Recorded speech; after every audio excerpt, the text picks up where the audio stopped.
जय हिंद फ्रेंड, हिंदी और प्राइड में आप सभी का स्वागत है।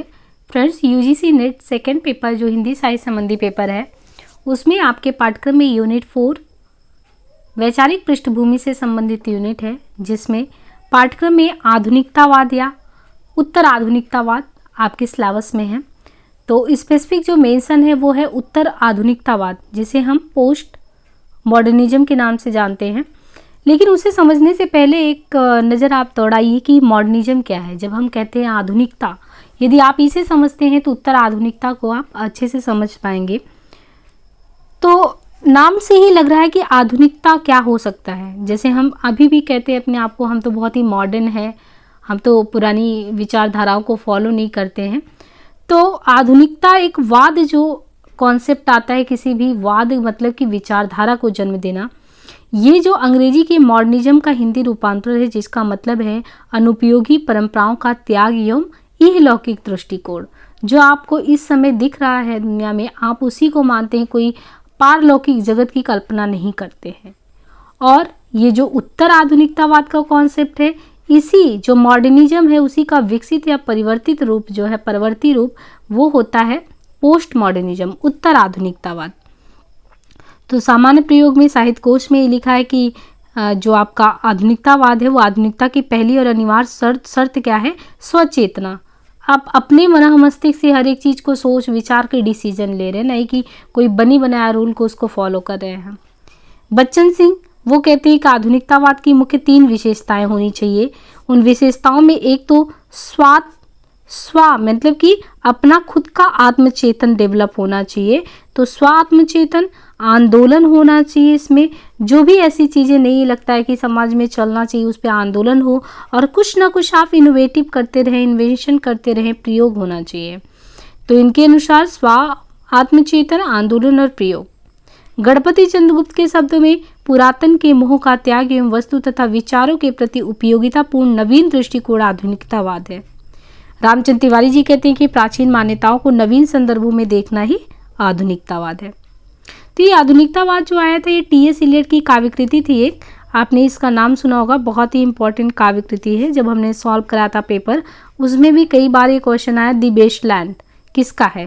तो ये जो टी.एस. इलियट की काव्यकृति दी वेस्टलैंड एवं जेम्स जॉयस का उपन्यास है यूलिसेस 1922 में आया। इन रचनाओं को आधुनिकतावाद का आधार बीज तत्व माना गया।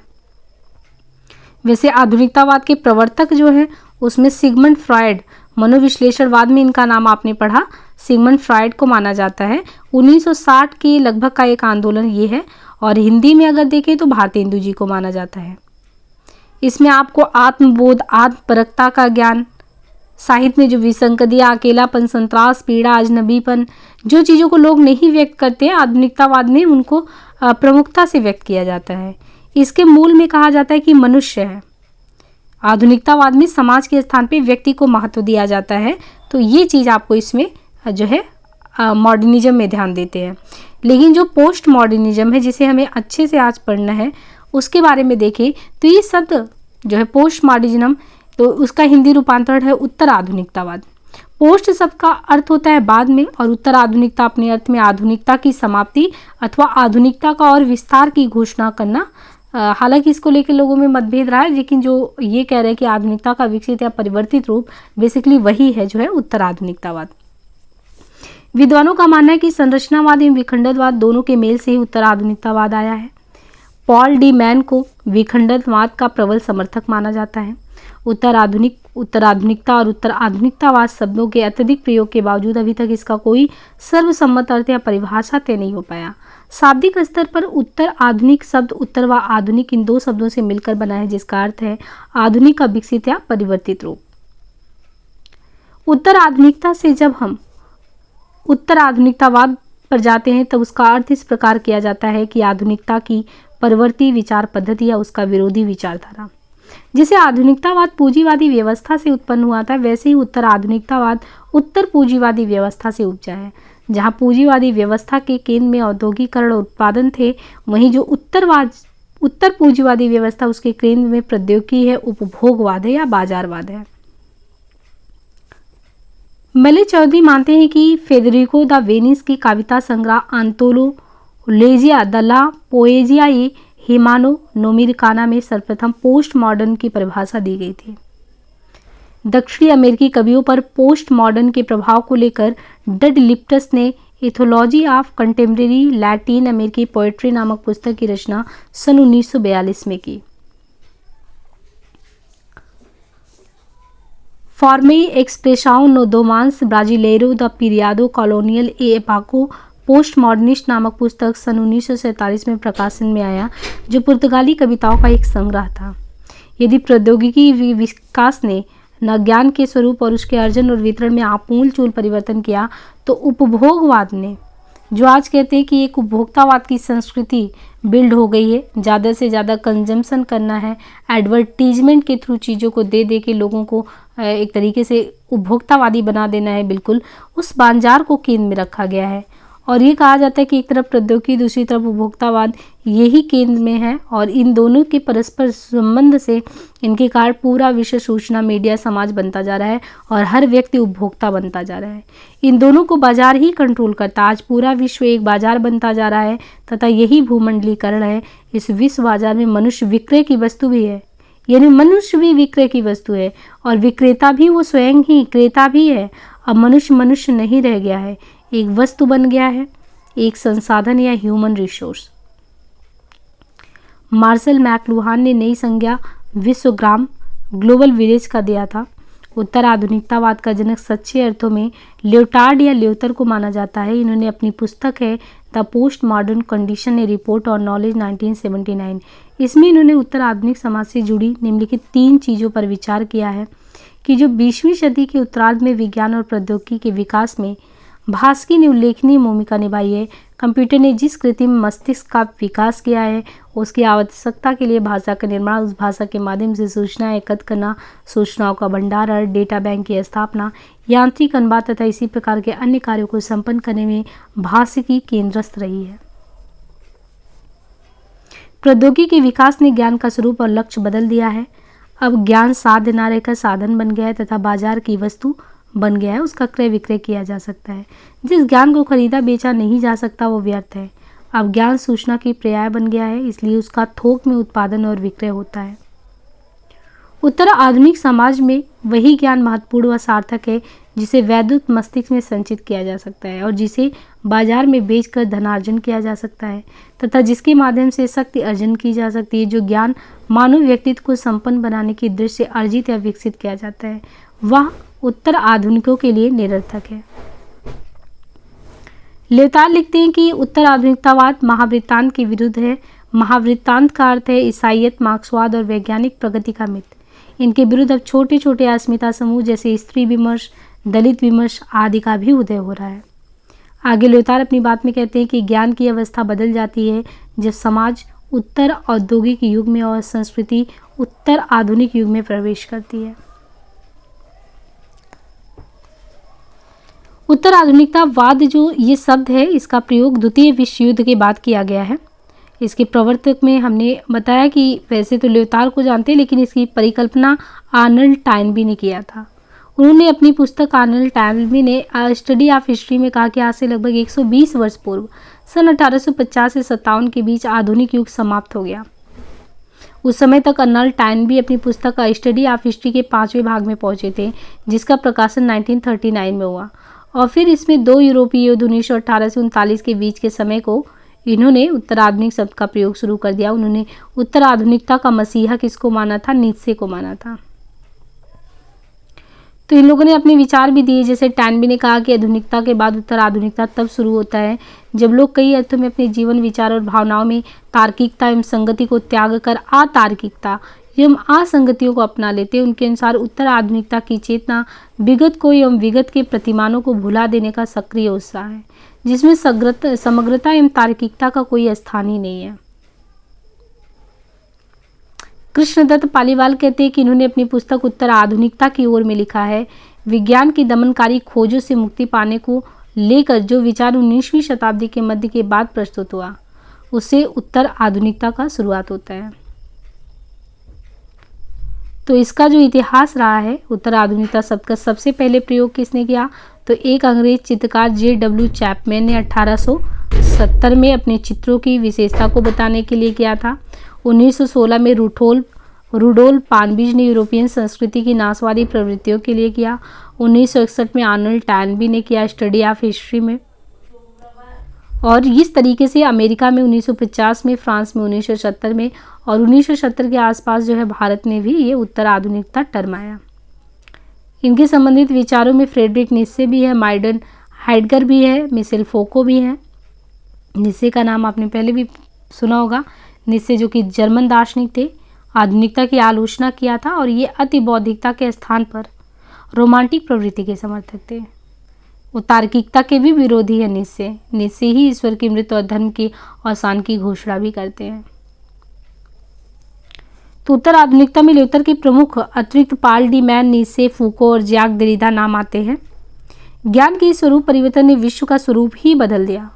जिन कारखानों में उत्पादन करने के लिए शारीरिक श्रम होता था, अब वहाँ पे मजदूर या तकनीशियन संलग्न होते हैं, तब उनका स्थान कंप्यूटर चालित यंत्र और कंप्यूटर संचालित नियंत्रक ले रहे हैं। उत्पादन बढ़ रहा है लेकिन रोजगार तो अब घट रहा है।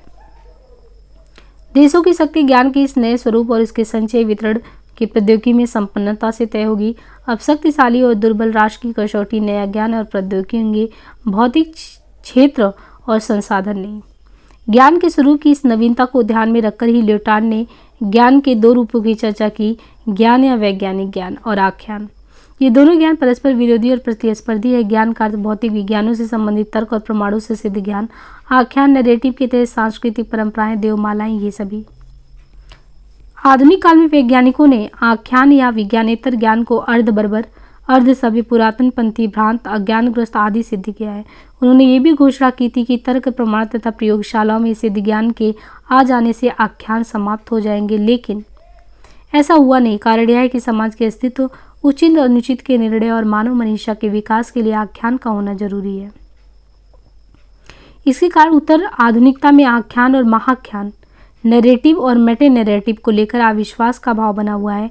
ल्यूटार्ड ने उत्तर आधुनिकता को अविश्वास के आधार पर ही परिभाषित किया। उसने लिखा कि अति सरलीकरण के रूप में मैं उत्तर आधुनिक को महाख्यान के प्रति अविश्वास के रूप में परिभाषित करता हूँ। The post modern condition, Manchester 1984। फूको ने अपने अध्ययन से निष्कर्ष निकाला कि मानव की मृत्यु हो गई है, अब वह मात्र विषय है, विषय ही नहीं। सत्ता एवं शक्ति उसका उपयोग करती उसका सचेत, सक्रिय, विद्रोही मनुष्य वाला रूप अवशेष नहीं रह गया है। फूको ने स्वतंत्रता को आधुनिकतावाद की कल्पना मात्र माना है। उत्तर आधुनिकता स्थिति को अंतर्विरोध, अत्यधिक स्वतंत्रता और अत्यधिक पराधीनता का अंतर्विरोध भी माना है। जा बोद्रिला उत्तर आधुनिकता के एक और पक्ष को सामने लाता है। यह पक्ष संप्रेषण की प्रकृति से जुड़ा है। आधुनिक काल से पहले प्रतीकों के माध्यम से दो व्यक्ति आमने सामने वाली बात संप्रेषित करते थे। इसका स्थान आधुनिक काल में पहले मुद्रण माध्यमों ने ले लिया। अब संप्रेषण इलेक्ट्रॉनिक जनसंचार माध्यमों से, बिंबों के माध्यम से। संप्रेषण की इस प्रक्रिया में महत्वपूर्ण रूप से यथार्थ की समझ परिवर्तित हो जाती है। यथार्थ परंपरागत अर्थ में यथार्थ नहीं रह जाता। उत्तर आधुनिकता यथार्थ परायथार्थ हाइपर रियलिटी है, जिसमें पदार्थ और उनके प्रतीकों का अंतर समाप्त हो जाता है। उत्तर आधुनिकता की अवसाद और हताशा का मुख्य कारण यह है कि आधुनिकता तक विकसित प्राय सभी आख्यान, द्वंद्वात्मक निरपेक्ष सत्य, मानव स्वातंत्र, वर्गहीन, शोषण मुक्त समाज, विकास, संपन्नता, ये सब भी खंडित हो चुकी है। समग्र रूप में उत्तर आधुनिकता के तीन केंद्रीय तत्व माने जा सकते हैं: समग्रतावादी सार्वभौमिक सत्यों का नकार, तर्कवाद का नकार, आधुनिकतावाद की सक्षमता का नकार। उत्तर आधुनिकता अंतवादी दर्शन है और इसमें इतिहास का अंत, विचारधारा का अंत, कविता का अंत, लेखक की मृत्यु, आलोचक की मृत्यु, मनुष्य की मृत्यु, अर्थ की मृत्यु आदि स्थापनाएं दिखाई गई हैं। देरिडा ने द एंड ऑफ मैन में लिखा है कि मृत्यु पूर्व का जो क्रम ईश्वर की मृत्यु से शुरू हुआ था, उसने अंततः मनुष्य की ही जान ले ली है। समकालीन हिंदी कविता इस अंतवादी दर्शन के प्रतिकार की कविता है। उदाहरण स्वरूप केदारनाथ सिंह की कविता बाघ की निम्नांकित पंक्तियां देखी जा सकती है। अंत में मित्रों इतना ही कहूँगा कि अंत महज एक मुहावरा है, जिसे शब्द हमेशा अपने विस्फोट से उड़ा देते हैं और बच जाता है हर बार वही एक कच्चा सा आदि मिट्टी जैसा आरंभ, जहाँ से हर चीज़ फिर से शुरू हो सकती है। नवल किशोर लिखते हैं, जिसे पश्चिमी कला जगत में उत्तर आधुनिकता कहा जाता है, उसका एक लक्षण विचारधारा निरपेक्षता भी है। विचारधारा की शून्यता में धार्मिक कट्टरता, भाषावाद, उग्र राष्ट्रवाद, नस्लवाद आदि विभेदक विश्वासों को मुक्त आकाश मिल जाता है। यहाँ पे कुछ प्रमुख रचनाएं हैं, जैसे मेडनेस एंड सिविलाइजेशन 1961 में जो इम्पोर्टेंट रचनाएं हैं उत्तर आधुनिकता से, madness and civilization 1961, the birth of the clinic 1963, the order of things 1966, the archaeology of noble 1969, discipline and punish the birth of the prison 1975, the history of sexuality 1986। Jacques Derrida, Jean François ल्योतार्द, उत्तर आधुनिकता आत्मा का द्वंद, इन्होंने सार्वभौम वेदता का समर्थन किया, महिला एवं पुरुष की समानता पर भी बल दिया। तो ये ज्या फ्रांसुआ ल्योतार्द थे 1924 टू 1998। उत्तर आधुनिकता व्यक्ति या सामाजिक इकाई की स्वतंत्रता के पक्ष में बात करता है। उत्तर आधुनिकता में ज्ञान की जगह किस चीज़ पे, किस संस्कृति पे बात की गई है, तो ज्ञान की जगह पे उपभोग की प्रधानता बताई गई है। साधक बहुलता या विभिन्नता को माना गया है। न्यायिक चेतना और स्त्री पुरुष समानता पर बल दिया गया है। उत्तर आधुनिकता व्यक्ति को सामाजिक तंत्र का पुर्जा नहीं मानकर उसे एक अस्मितापूर्ण अस्तित्व प्रदान करती है।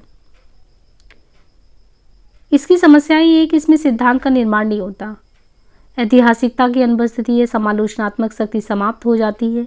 ऐतिहासिकता की अनुपस्थिति है, किसी एक व्याख्या को उत्तर आधुनिकता असंभव बना देता है। इसमें सांस्कृतिक सामाजिक अनुभवों की कमी है। और अच्छी बात इसकी ये है कि ये वास्तविक ज्ञान पर बल देता है, जो है तो है। व्यक्ति की व्यक्तिगत पहचान का समर्थन करता, अति बौद्धिकता से छुटकारा देने की बात करता है। काव्य रचना में अनेक जो अधूरी पंक्तियां मिलती हैं, जिसे पाठक स्वयं अपनी कल्पना और अनुभव के आधार पर समझता है। कभी कोई एक निश्चित काव्य के लिए बात नहीं वह मुक्त निर्माण कर सकता, तो कविता मुक्त विचरण है। तो ये सब आप कवितावाद विहीन होती है, दलित साहित्य, नारी विमर्श, आंचलिक उपन्यास, ये सब आज जो इसके बाद हम पढ़ने वाले उत्तर आधुनिकता का ही परिणाम है। यहाँ पे कुछ जो योजनाएं हैं इसी उत्तर आधुनिकता के कॉन्सेप्ट से जुड़ी हुई, जैसे मनुष्य की मृत्यु। तो मनुष्य की मृत्यु जैसे कहीं पे आ गया साहित्य में कि ये किसने मनुष्य की मृत्यु की बात की है, वो जैक देरिदा ने मनुष्य की मृत्यु की बात। लेखक की मृत्यु ये रोला बार्थ ने किया है। लेखक की मृत्यु रोला बार्थ। उपन्यास का अंत ये लाइन ट्रिलिंग ने किया है। विचारधारा का अंत डेनियल बेल ने किया है। तो विचारधारा डेनियल बेल, मनुष्य की मृत्यु जैक देरिदा, लेखक की मृत्यु रोला बार्थ, उपन्यास का अंत लाइन ट्रिलिंग ने, और परंपरागत शैलियों की मरती हुई विदाएं एडमंड विल्सन ने। उत्तर आधुनिकता से जो जुड़े हुए विचारक हैं उनमें हिंदी में भी साहित्यकार हैं, बाकी पाश्चात्य साहित्यकारों में तो हैं ही। फ्रेडरिक नित्शे का समय है 1844 से 1900 ईस्वी। मार्टिन हाइडगेयर ये 1884 से 1976 इनका समय। मिशेल फूको 1926 से 84, जैक दरिदा 1930 से 2004, ज्या फ्रांसुआ ल्योतार्द 1926 से 1984, ज्या बौद्रिया 1929, हेडन वाइट 1928। हिंदी में भी जितने भी दलित लेखक हैं, नारी विमर्श से संबंधित रचनाएं, आंचलिक उपन्यासकारों में, और आजकल जो समकालीन रचना रचे जा रहे हैं वो भी बहुत कुछ जो है इनसे उनके विषय उठाए जाते हैं। देखिए, आधुनिकता और उत्तर आधुनिकता में अगर अंतर देखें तो जो आधुनिकतावाद है वो कठोर, अभिजनवाद कठोर भी है, और ये जो उत्तर आधुनिकता है जनप्रिय उपभोक्तावाद संस्कृति, तो बहुत ही फ्लैक्सिबिलिटी है इसमें। आधुनिकतावाद में क्या था कि उच्च संस्कृति परंपराएं पूरी तरह गई नहीं थी, तो वहाँ पे उच्च संस्कृति परंपराएं थी, लेकिन जो उत्तर आधुनिकता उसमें लोक संस्कृति है। आधुनिकतावाद में मितव्ययिता अनुशासन है, इसमें मौज मस्ती है। आधुनिकतावाद में समग्रता है, तो उत्तर आधुनिकतावाद में व्यक्तिवाद या विखंडन है।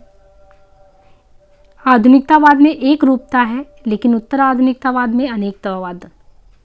आधुनिकतावाद में निरंकुश सोशल इंजीनियरिंग और उत्तर आधुनिकतावाद में चयन, खुलापन।